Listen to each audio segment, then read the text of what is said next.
प्रदेशवासियों, नमस्कार। 54वें पूर्ण राज्यत्व दिवस की पूर्व संध्या पर मैं आप सभी को हार्दिक शुभकामनाएं देता हूं।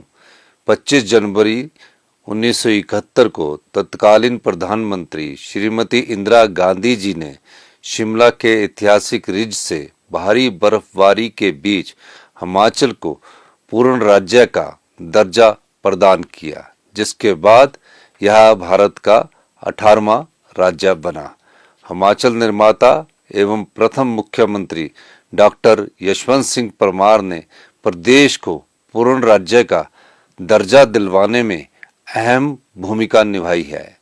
राज्य के विकास में उनके योगदान को सदैव याद किया जाएगा। इस अवसर पर मैं उन्हें नमन करता हूं। प्रिय प्रदेशवासियों, हमारी सरकार ने 11 दिसंबर 2022 को जन सेवा का दायित्व उठाया।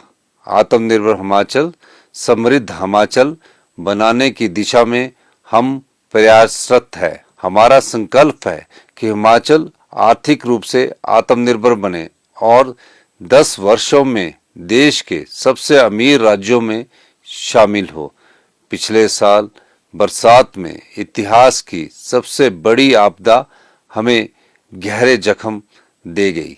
बीते 50 वर्षों में राज्य ने ऐसी भयानक आपदा का सामना नहीं किया जिसमें जान और माल का भारी नुकसान उठाना पड़ा। इस कठिन घड़ी में हमारी सरकार ने विभिन्न स्थानों पर फंसे 75,000 से अधिक पर्यटकों और 15,000 गाड़ियों को सुरक्षित निकाला। आपदा के दौरान 2940 घर पूरी तरह से तबाह हो गए, जबकि 12,304 घरों को आंशिक नुकसान पहुंचा। इसके अलावा 422 दुकानें और 7250 गौशालाएं नष्ट हुई। इस अभूतपूर्व आपदा से प्रभावित परिवारों को राहत पहुंचाने के लिए हमने अपने सीमित संसाधनों से 4500 करोड़ रुपए का विशेष राहत पैकेज प्रदान किया। इसमें मुआवजा राशि 25 गुना तक बढ़ाई गई। पूरी तरह क्षतिग्रस्त पक्के और कच्चे घरों को दोबारा बनाने के लिए मुआवजा राशि 1,30,000 से बढ़ाकर 7 लाख रुपए की गई। पहली किस्त के रूप में 3-3 लाख रुपए जारी किए गए हैं। हमने राहत शिविरों में रहने वाले परिवारों को किराए पर मकान लेने के लिए 31 मार्च 2024 तक हर महीने ग्रामीण क्षेत्रों में 5,000 रुपये और शहरी क्षेत्रों में 10,000 रुपया देने के साथ साथ मुफ्त राशन और रसोई गैस की व्यवस्था की है। घर बनाने के लिए सीमेंट सरकारी दर पर देने, बिजली पानी के मुफ्त कनेक्शन का प्रावधान किया है। हिमाचल प्रदेश की इस सबसे बड़ी आपदा में छोटे से छोटे अंशदान देने वाले सभी व्यक्तियों का मैं दिल की गहराइयों से धन्यवाद करता हूं। छोटे छोटे बच्चों ने अपनी गुल्लक तोड़कर आपदा राहत कोष में योगदान दिया है। उनकी ये भावना दिल को छू जाती है। मैं आज के इस अवसर पर राहत कोष में दान देने वाले सभी राज्यों, विधायकों और मेरे मंत्रिमंडल के सहयोगियों और सभी व्यक्तियों एवं संस्थाओं का आभार व्यक्त करना चाहता हूं, जिनके दान से इस कोष में ऐतिहासिक 252 करोड़ रुपए जमा हुए हैं। भाइयों और बहनों, विधानसभा चुनाव के समय जो वादे किए थे उन्हें निभाने के लिए हम गंभीर प्रयास कर रहे हैं। ओपीएस बहाल करने की गारंटी पूरी करते हुए हमारी सरकार ने लगभग 1,36,000 एनपीएस कर्मचारियों को ओल्ड पेंशन जारी कर सौगात दी। जन जन तक पहुंचने के उद्देश्य से हमने सरकार गांव के द्वार कार्यक्रम शुरू किया है। हम गांव में जाकर समस्याओं का शीघ्र समाधान कर रहे हैं। यह भी कहा जाता था कि राजस्व मामले पीढ़ी दर पीढ़ी खत्म नहीं होते। ऐसे राजस्व मामलों को निपटाकर आम लोगों को राहत प्रदान करना राज्य सरकार की प्रतिबद्धता है। इस दिशा में एक कदम बढ़ाते हुए प्रदेश में 30 अक्टूबर 2023 को पहली बार उप तहसील और तहसील स्तर पर राजस्व लोक अदालतों का आयोजन किया गया। अब तक रिकॉर्ड 65,000 से अधिक इंतकाल और 4,071 तकसीम के मामलों का निपटारा किया है, जो लंबे समय से रुके पड़े थे। प्यारे प्रदेशवासियों, हिमाचल देश का ऐसा पहला राज्य बना है जिसने अनाथ बच्चों वे सारा वर्गों के लिए कानून के तहत योजना बनाई है। हमने मुख्यमंत्री सुख आश्रय योजना शुरू करके 4,000 अनाथ बच्चों को चिल्ड्रन ऑफ द स्टेट के रूप में अपनाया है। सरकार ही इन बच्चों की माता और सरकार ही पिता है। उनकी देखरेख तथा शिक्षा का जिम्मा हमारी सरकार उठा रही है। युवाओं को रोजगार के अवसर प्रदान करने के अपने दूसरे वादे को पूरा करते हुए हमने 680 करोड़ रुपए की राजीव गांधी स्वरोजगार स्टार्टअप योजना शुरू की। पहले चरण में ई टैक्सी की खरीद पर 50% सब्सिडी का प्रावधान किया है। यह टैक्सी सरकारी विभागों में लगाई जाएगी। दूसरा चरण भी शुरू किया गया है, जिसमें 100, 200 व 500 किलोवाट की सौर ऊर्जा परियोजनाएं स्थापित करने का प्रावधान है।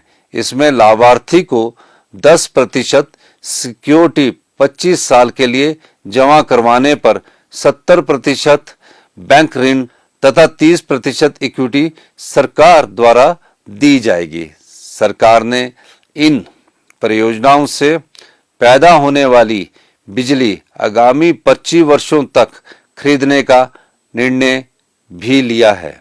इससे युवाओं को निश्चित आय के साधन मिलेंगे। युवाओं को रोजगार देने के लिए हम ठोस कदम उठा रहे हैं। विभिन्न सरकारी विभागों में 21,000 से अधिक पदों पर भर्ती की जा रही है। शिक्षा विभाग में अध्यापकों के 5291 पद भरे जाएंगे, जिनमें टीजीटी आर्ट्स के 1070, टीजीटी नॉन मेडिकल के 776, टीजीटी मेडिकल के 430, शास्त्री के 494 तथा जेवीटी के 2521 पद शामिल हैं।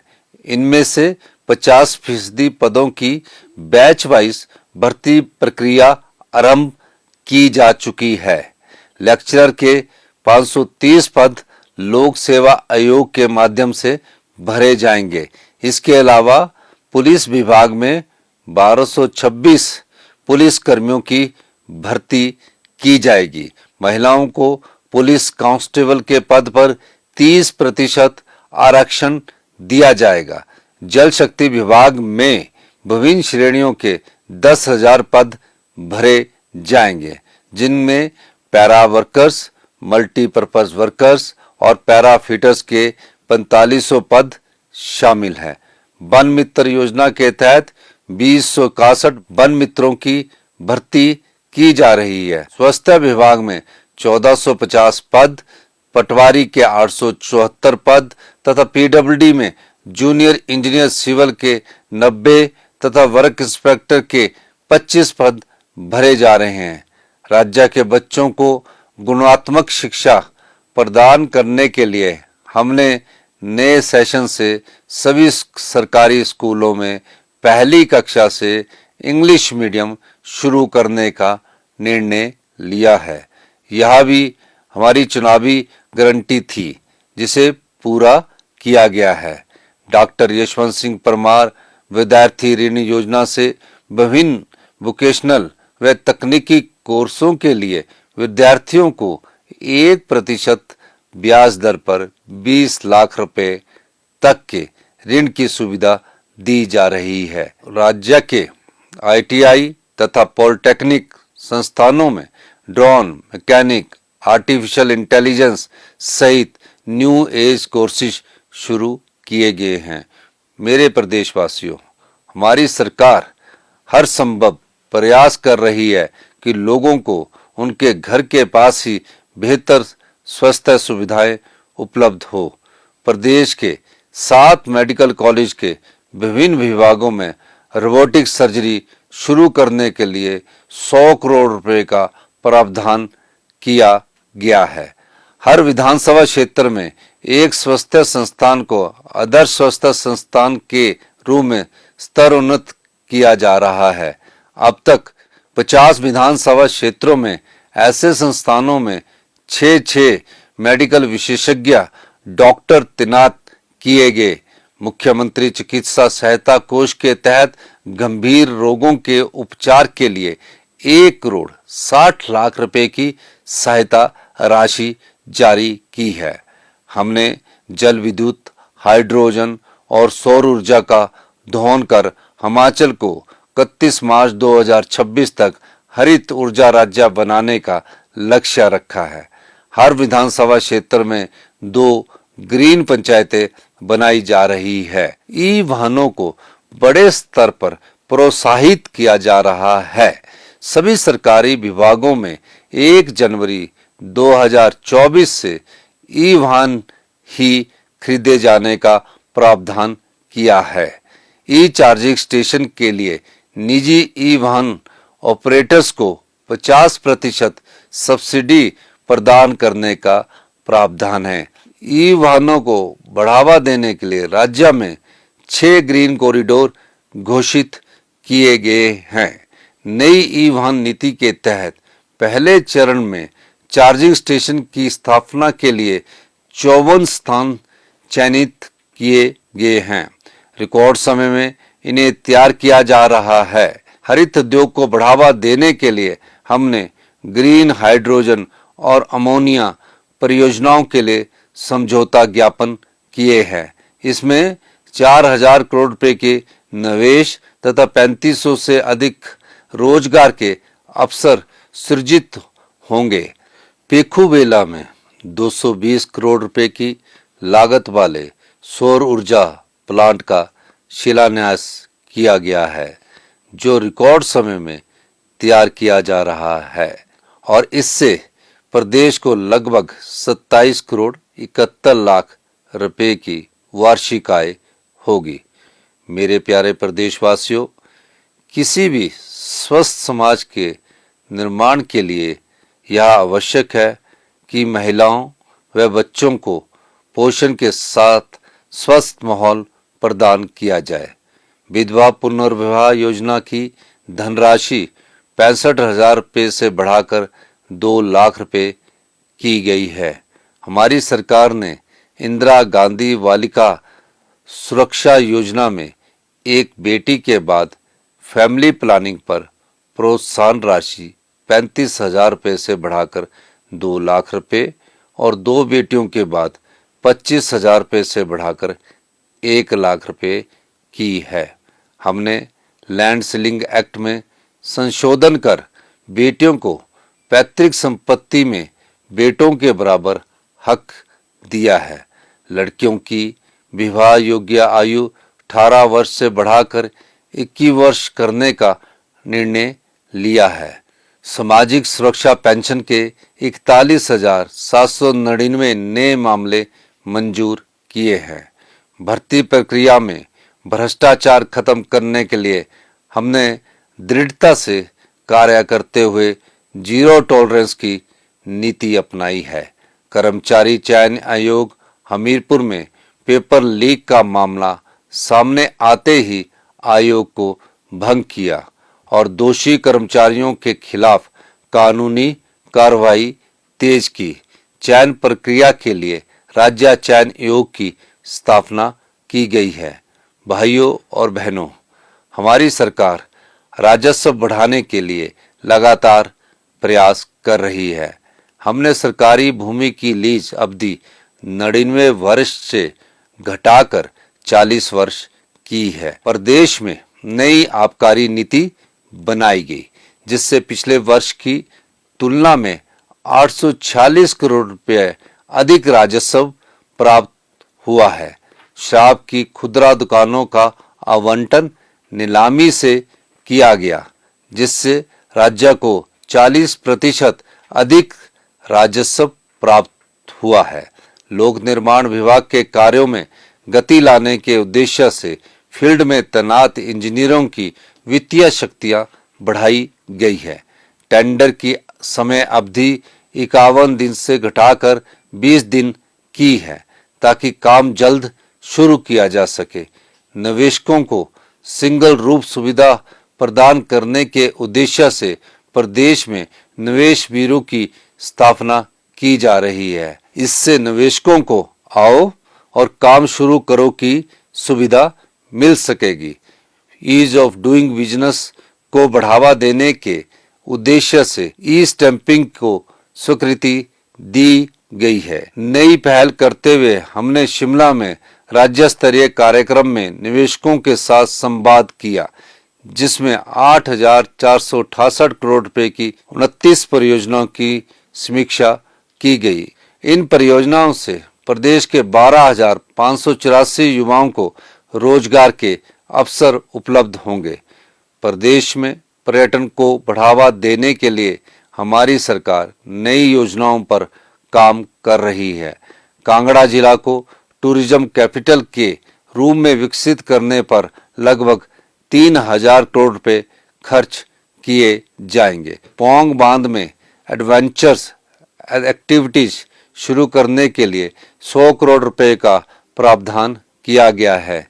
इस वर्ष कांगड़ा के बीड बिलिंग में पैराग्लाइडिंग की विश्व स्तरीय प्रतियोगिता और शिमला के जुनगा में पहली बार फ्लाइंग फेस्टिवल आयोजित कर साहसिक पर्यटन में हिमाचल को विश्व के मानचित्र पर लाया गया। पर्यटकों और आम लोगों की सुविधा के लिए अमृतसर से शिमला व कुल्लू के लिए हवाई उड़ानें शुरू की गई है। राज्य में हवाई सेवा मजबूत करने के लिए कांगड़ा हवाई अड्डे के विस्तार सहित चरणबद्ध ढंग से सभी जिला मुख्यालयों और जनजातीय क्षेत्रों में 16 हेलीपोर्ट का निर्माण किया जा रहा है। पर्यटन को बढ़ावा देने के लिए हमारी सरकार रोपवे निर्माण पर भी जोर दे रही है। जनजातीय लोगों के कल्याण तथा उत्थान के लिए वित्तीय वर्ष 2023-24 में जनजातीय क्षेत्र विकास कार्यक्रम के तहत 857 करोड़ रुपए का प्रावधान किया है। इसके तहत केंद्रीय योजनाओं में 335 करोड़ रुपया प्रस्तावित है। हम सड़कों के शीघ्र निर्माण और रखरखाव पर विशेष ध्यान दे रहे हैं और अब तक 750 किलोमीटर नई सड़कें बनाई गई। लगभग 800 किलोमीटर सड़कों की क्रॉस ड्रेनेज की गई है। 700 किलोमीटर सड़कें पक्की की गई। साथ ही 43 नए पुल बनाए तथा 23 नए गांवों को सड़क सुविधा से जोड़ा गया। 1000 किलोमीटर सड़कों की रीटायरिंग की गई है। इसके अलावा 210 नए भवन बनाए गए। बीती बरसात में आपदा के दौरान रिकॉर्ड समय में 2173 सड़कें बहाल की गई। इस दौरान 18 नए वैली ब्रिज और 27 झूला पुल स्थापित किए। हमने सड़कों के रखरखाव के लिए 40 करोड़ रुपए की नई मशीनरी खरीदी है। हमारी सरकार ने कृषि व बागवानी क्षेत्रों में अनेक पहल की है। पहली बार बागवानों से सेब किलो के हिसाब से खरीदा गया। अगले साल यूनिवर्सल कार्टन को भी सुनिश्चित किया जाएगा ताकि बागवानों को उचित दाम मिल सके। इस वर्ष सेब, आम और नींबू प्रजाति के फलों के समर्थन मूल्य में 1.5 रुपये से अधिक की ऐतिहासिक वृद्धि की है। सेब बहुल क्षेत्रों में प्राकृतिक आपदा के दौर में सड़कें बहाल करने पर 110 करोड़ रुपया खर्च किए गए। 1292 करोड़ रुपए की HP शिवा परियोजना के पहले चरण के लिए लगभग 400 क्लस्टरों में 6000 हेक्टेयर भूमि पर बगीचे स्थापित किए जाएंगे। इससे 15,000 किसान बागवानों को लाभ होगा। इसमें सौर, बाड़बंदी तथा सिंचाई सुविधा का भी प्रावधान है। मौसम तथा क्षेत्र अनुकूल खेती को बढ़ावा देने के लिए हमारी सरकार ने हिम उन्नति योजना शुरू की है। इसमें दूध, सब्जियां, फलों और अन्य नकदी फसलों के क्लस्टर बनाकर पैदावार को बढ़ावा दिया जाएगा। प्यारे प्रदेशवासियों, दूध आधारित ग्रामीण अर्थव्यवस्था विकसित करने के लिए 500 करोड़ की लागत से हिमगंगा योजना शुरू की गई है, जिसमें किसानों से दूध लेकर चिलिंग पॉइंट तक ले जाने की सुविधा भी प्रदान की जाएगी। योजना के तहत कांगड़ा के ढगवार में 250 करोड़ लागत से मिल्क प्रोसेसिंग प्लांट स्थापित किया जा रहा है। किसानों की आय बढ़ाने के लिए दूध के दामों में 6 रुपए की रिकॉर्ड वृद्धि की है। HPMC के माध्यम से सस्ती दरों पर बागवानी उपकरण, खाद और कीटनाशक उपलब्ध करवाए जा रहे हैं। उत्पादक कंपनियों से सीधी खरीद के लिए 38 समझौते किए गए हैं। इससे किसानों को सस्ती दरों पर सामान मिल सकेगा। महिला किसानों को 50% तथा अन्य किसानों को 40% अनुदान पर कृषि यंत्रों का प्रावधान किया गया है। शिमला जिला की ठियोग तहसील के पुराला में 100 करोड़ 42 लाख रुपए की लागत से बने आधुनिक फूड प्रोसेसिंग प्लांट का लोकार्पण किया गया है। इसमें वाइन, विनेगर तथा जूस तैयार किया जाएगा, जिससे बागवानों को उत्पाद के उचित दाम मिलेंगे। प्रदेश सरकार ने मनरेगा के तहत मजदूरों की दिहाड़ी सामान्य क्षेत्र में 224 से बढ़ाकर 240 रुपये तथा जनजातीय क्षेत्रों में 280 से 294 रुपये की है।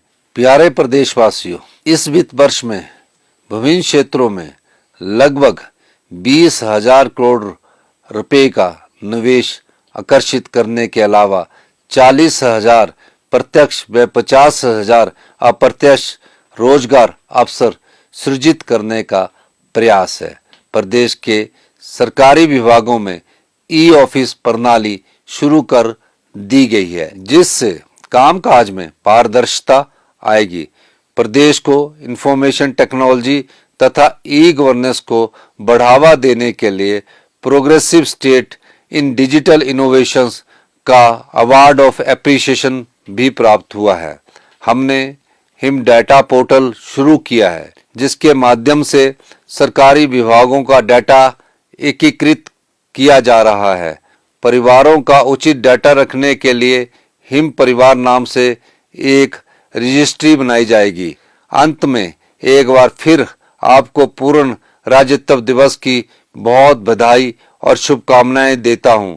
मुझे पूरा विश्वास है कि राज्य के मेहनती और ईमानदार लोगों के सहयोग से हिमाचल को आत्मनिर्भर और समृद्ध राज्य बनाने का हमारा संकल्प शीघ्र पूरा होगा।